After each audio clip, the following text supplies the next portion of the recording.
e-mail do Snape. Severus Snape, o maior problema de Harry Potter?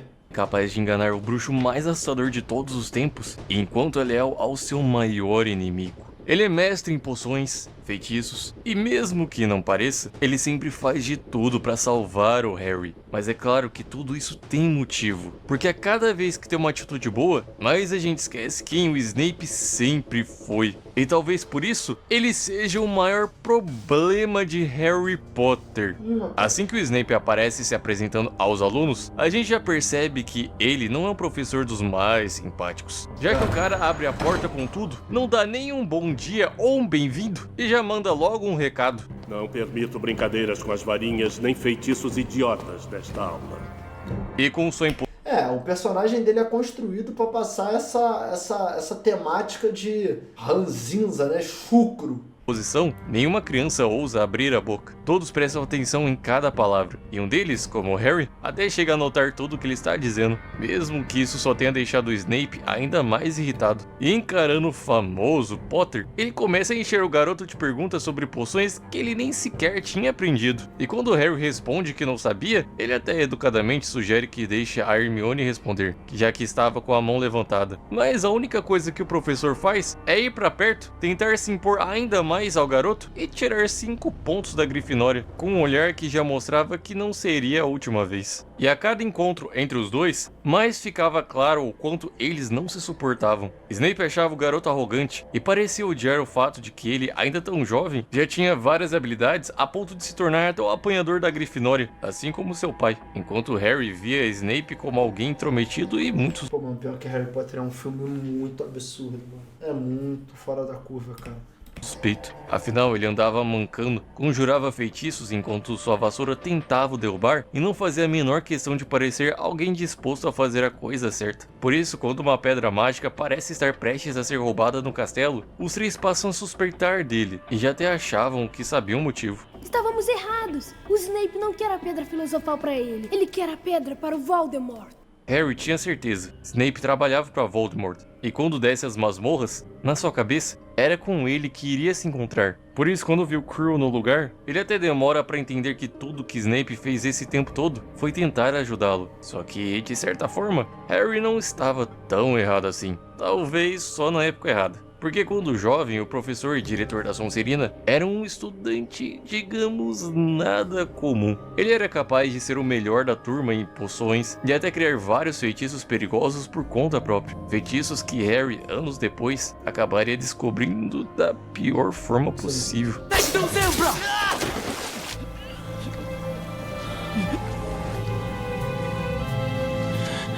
Uma simples pronúncia e seu adversário não para de sangrar, algo que vai muito além de uma defesa e mostra que aquele quem criou não estava preocupado se o oponente iria sobreviver. Isso diz muito sobre quem Snape achava que era. Você ousa atirar meu próprio feitiço contra mim, Potter? Sim, eu sou o Príncipe Mestiço. O apelido que Snape usava não era à toa. Ele se sentia poderoso, mas ao mesmo tempo carregava parte daquilo que o fazia sofrer. Seu lado mestiço e uma família onde nunca existiu qualquer amor, com um pai agressivo e uma mãe que não era muito presente. E se não podia ser acolhido em sua casa, talvez uma que fosse verde e tivesse o símbolo de uma cobra fosse tudo o que precisava para se sentir parte de algo. Porque ali, seus esforços eram reconhecidos, mesmo que fosse por aqueles que menos se importavam em seguir pelo caminho certo. E aqui naquele período onde a primeira guerra bruxa acontecia, muitos alunos da Sonserina começaram a ser recrutados por Voldemort. Ainda mais aqueles que tinham gosto pelas artes das trevas e pensamentos que se alinhavam com o líder daquela causa, como acreditar que apenas os verdadeiros sangues puros mereciam viver e que trouxas ou bruxos com sangue trouxa não deveriam permanecer naquele mundo. Coisas que, infelizmente, o Snape, mesmo sendo mestiço, acreditava, talvez por ódio ao pai trouxa, ou por andar sempre com pessoas que pensavam dessa forma. E depois de seu último ano em Hogwarts, seu caminho agora se tornava ainda mais sombrio, ao lado do Lorde das Trevas e de traumas que simplesmente nunca mais iriam embora. Afinal, pessoas morriam, o caos se espalhava, e por ser um membro fiel, tudo que ouvia ele sempre reportava ao seu mestre. Então, quando escutou um pedaço de uma profecia onde um garoto seria responsável por derrotar o Todo-Poderoso das Trevas, ele não pensou duas vezes antes de contar. imaginar. Mas algo mudou assim que descobriu quem era o garoto.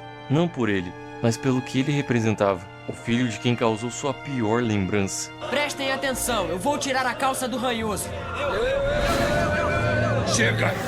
Suas calças eram levantadas na frente. Pô, esse vídeo especificamente é muito bom. Peço até desculpa por eu não estar falando muita coisa, mano. É que eu tô literalmente entretido com o vídeo que tá passando. Agora, eu tô com um pouco de medo do desfecho, porque talvez eu vá acabar discordando, assim, frontalmente do que ele vai falar aqui. Então, eu tô um pouco receoso. De toda a escola, o Thiago e os outros marotos davam risada. Só que não é o bullying ou a humilhação que tornam essa sua pior lembrança. Essa memória carrega tudo que ele perdeu naquele dia, e também no dia em que contou sobre a profecia. Olhe pra mim. Tem os olhos da sua mãe. Enquanto Thiago suspendia no ar, Lilian aparecia. Ela quase esboça um sorriso, mas logo pede para Thiago parar. Só que, tomado pela fúria, Snape diz que não precisava de ajuda e chama a pessoa que mais amava de sangue ruim. Aquilo foi a gota d'água. Ela já se queixava de suas amizades com garotos que sonhavam em ser comensais. E ele, por sua vez, vivia procurando briga com os marotos, que ela agora já não deixava de lado. Uma amizade de infância rompida. Lilian não queria aceitar as desculpas de Severo. Ela queria que ele mudasse. Mas Snape já era cego bastante para enxergar qualquer coisa que não fosse a dor de ver a garota que sempre amou nos braços Não de seu sobra nada pro Betinho. maior inimigo. O mundo se tornava ainda mais cinza, porque se a única cor que já havia iluminado sua vida era ruiva, agora ela tinha se apagado. Ela e Thiago se casaram e lutavam do outro lado da guerra, fazendo de tudo para proteger um filho que Snape havia acabado de transformar no maior alvo de todos. Ele acha que é o filho dela. A intenção dele agora é caçá-los e matá-los. Esconda-os. Esconda-os todos. Num primeiro momento, Snape não queria salvar mais ninguém que não fosse Lilian, mas quando Dumbledore diz que sente nojo do que ele estava pedindo, Snape muda de ideia. Ele implora para que seu erro não termine em tragédia. Só que quando ele chega em Godric's Hollow, já era tarde demais. Thiago estava no chão da escada. O menino agora tinha uma cicatriz. E Snape também ganhava uma que jamais iria se curar. Porque quando ele olha para Lilian, nenhum abraço mais apertado podia ser capaz de consertar. E com o choro do garoto e do próprio Snape, mesmo sem intenção, no pior momento, algo unia os dois. Ele até podia ter voltado para as trevas, mas Dumbledore tinha outra missão para ele: cuidar do filho de Lilian e provar que o amor dela e todo o seu sacrifício não tinham sido em vão. O problema é que a cegueira que um dia o impediu de ver quem tinha se tornado, também o impedia de enxergar quem realmente era o garoto com um raio na testa bem na sua frente. Porque a cada encontro, tudo que conseguia ver era seu inimigo e o fruto de um amor que nunca foi seu. Tudo E bem, quando nos tá. negamos a lidar com a verdade, nos tornamos amargos, carrascos e passamos a descontar em nós e até nos outros tudo aquilo que não conseguimos superar, mesmo que isso te torne um monstro para alguns. Neville, o que é que mais o assusta? Professor Snape. Mais alto.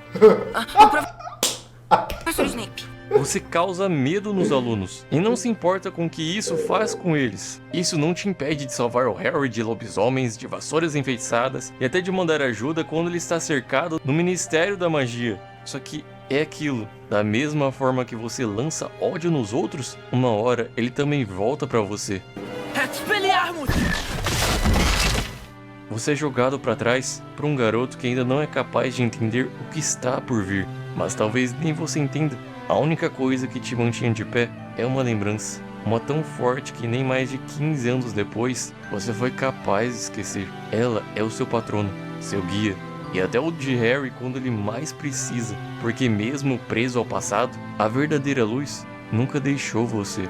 E esse é o seu maior feitiço, já que não é preciso de estudo ou técnica avançada, só precisa daquilo que mais importa, e é por ele que você se sacrifica, seja por quem ama ou até por um ideal. E mesmo que seja chamado de covarde por isso, precisando até fugir da escola, no fundo, a forma como te encaram nunca foi capaz de te definir. Você pode ser visto como um comensal da morte leal, ou um professor carrasco. Pô, Pô, mas tipo assim, eu acho que a gente precisa ter a convicção de que o Snape pode ser chucro, pode ser filha da puta com os alunos, o pessoal pode odiar ele pode ter sido escroto com o Harry várias vezes, mas ele é igual aquele jogador que tá no teu time, que faz merda o ano todo, mas quando chega na hora do vamos ver, no clássico, quando chega na final, quando chega no último minuto, quem decide é ele, pô, e decide sempre positivamente, cara. Se você para pra ver, por mais que nas micro decisões em relação à importância ele peque durante todos os filmes, porra, na hora do vamos ver ele é o Bolt, porra. Casco que, Tá apesar ligado? de tudo, ficou ao lado de Dumbledore, já que pra Snape,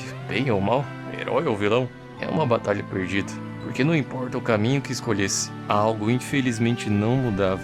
Ele podia ajudar, melhorar e demonstrar finalmente uma emoção bem diante da morte, mas não era capaz de admitir que, no fundo, ele sempre esteve condenado a ficar sozinho, pois aquele que passa uma vida tratando o mundo como um inimigo acaba perdendo aqueles que um dia o fizeram se sentir em casa. E numa guerra, quem escolhe atacar antes de proteger acaba criando o próprio problema.